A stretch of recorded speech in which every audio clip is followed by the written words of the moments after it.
Hey guys, welcome to M&M IELTS. In today's video, I want to share a few tips that one should definitely follow whenever we write our bar chart explanation in our writing section, because bar chart is one of those topics is where I believe you can get very creative, because you have a picture in front of you, you have data in front of you, and all you need to do is describe the data in a way that can impress the examiner, the person who is checking your paper, and you can get your desired score. So let us see what those tips are so that we can write a perfect bar chart explanation. Let's get started. The first tip I would say is planning. Planning your bar chart is very important.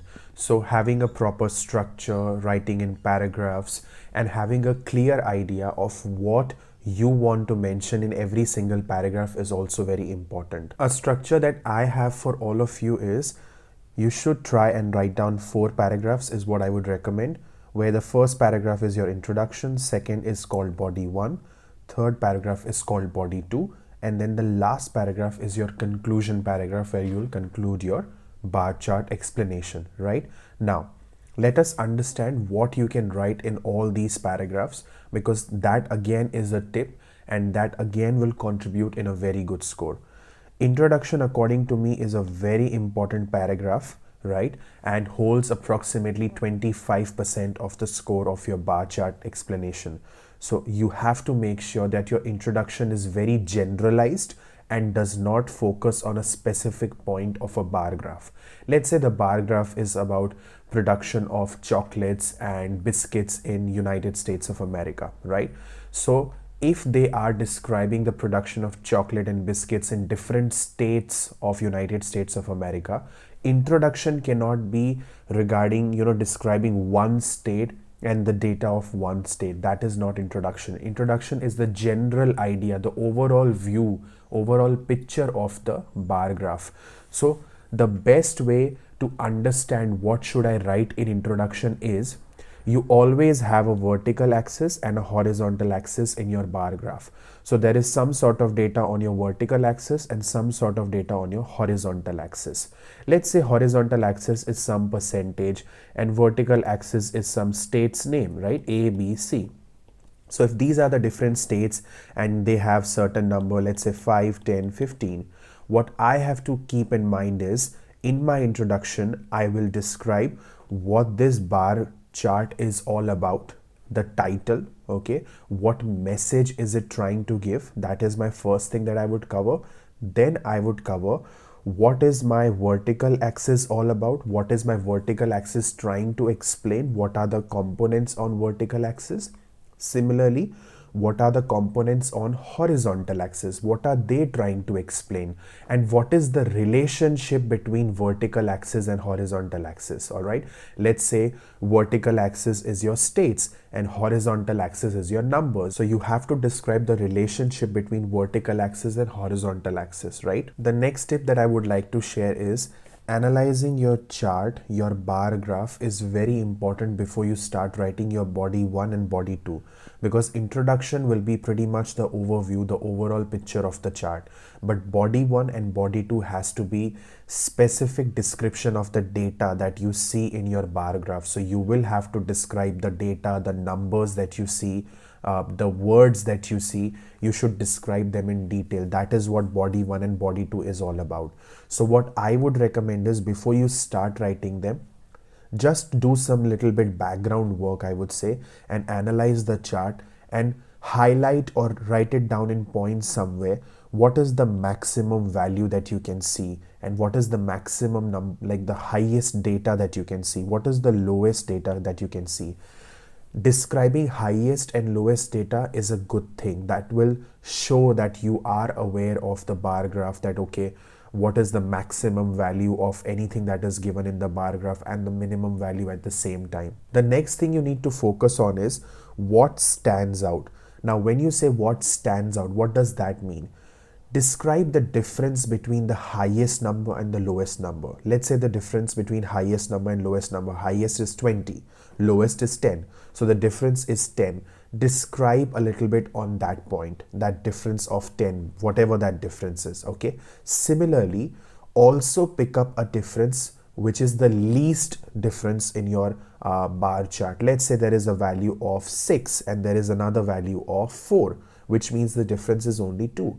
So that is the minimum possible difference that you can see in your bar graph. Describe the minimum possible difference as well. So again, you have now described what stands out, which means what is the maximum difference in your bar graph and what is the minimum difference in your bar graph. Describing these two will again boost up your score, because you have again made sure that every single aspect of bar graph is covered, whether it is maximum, minimum, maximum difference, minimum difference, everything is covered. Now the next thing that I want to say is, whenever you write these paragraphs, body 1 and body 2, you have to make sure that half of this you discuss in body 1 and half of it you discuss in body 2. As in, let's say the maximum and minimum criteria you discuss in body 1. Okay, and then the second criteria, which is what stands out, difference between the two maximums and the two minimums, you can cover that in body 2. But there should be a logical flow, right? So you have to understand that the reason you have first chosen to cover maximum and minimum is because you want to show how there has been a drastic change between two places, why someone is so low, why someone is so high, what can be the reason, why does, this illustration, you can use different words that it illustrates that, the difference is very high because of so and so reason. Come up with some reason as well, like what you feel is the trend going on in the bar graph. Have you noticed any trend, right? Similarly, the second body, which is the major difference and the minor difference, when you move from body 1 to body 2, you should not feel that now you are writing something very different. You are still writing the same bar graph, but now you are not straight away discussing two different scenarios where something was maximum and minimum. Now you're discussing the difference between it. So there's a slight difference between these two bodies, right? So make sure you plan accordingly, that what needs to be written in your body 1 and what needs to be written in your body 2, because you will not have a lot of time. They'll give you 20 minutes, let's say, okay, and then you have to plan in those 20 minutes, write in those 20 minutes, not a lot of time. So you should be mentally prepared beforehand that this is the structure I want to follow. In my introduction, I'll write something like this. In my body 1, I'll write something like this. And in my body 2, I'll write something like this. So that in exam, all you need to do is look at the bar chart and decide the data. You don't need to decide the structure, because you already have a structure in your brain. You already know what you need to write. It's just that because the bar chart is not there in your brain before the exam, you cannot really figure out what numbers you need to write. But make sure you now write those numbers, you write down the data and you describe the numbers in detail, because you will always have a word limit, so you have to stick to it so that you can get a very good score. The next tip that I have for you is do a lot of comparison. Bar graph, charts. Why do we make charts? So that we can have a visual image of the data, right? And we can make some comparison. That is the whole perspective of having a chart or a pie chart or a bar chart. So do a lot of comparison, compare a lot of data, compare the difference between them, discuss the difference between them, that why are they different, which year were they different, what two categories are completely different, and use linking words, use connectors, use comparison words as in while, whereas, as opposed to, compared to. Use different words every time. Do not use the same set of vocabulary each time, because that will not create a very good impression. Using different words every time shows that you have a wide range of vocabulary. Obviously, it is your writing section. You have to be careful of your grammar. You have to be careful of your spellings. That is there. But using wide range of vocabulary, writing different words every time, obviously you also need to be careful that the words hold correct meaning and they are related to what you're trying to say. Like, for example, this bar graph illustrates instead of writing shows, right? Or this bar graph represents. Now, if you have used represents once, do not try and use represents again and again. Try and use different words like illustrates or showcases, right? Different words each time shows again that you have a very strong list of vocabulary in your brain and you will get a very good score. The next tip is what to write in conclusion. Now, conclusion is again one such place where you do not need to be very descriptive about the numbers and the data that you have in your bar chart.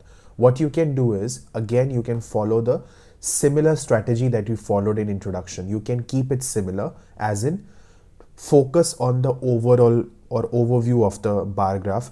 Do not focus on a specific data. So now you had introduced by saying what is the bar graph all about.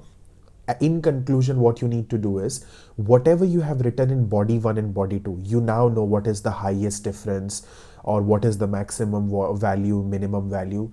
Now put some point of view that you have in that trend that you see, your point of view. What do you feel is the reason of that difference? What do you feel is the reason that why some places maximum, why some places minimum? Or you can also describe that there is a lot of drastic change in the numbers from so and so year to so and so year.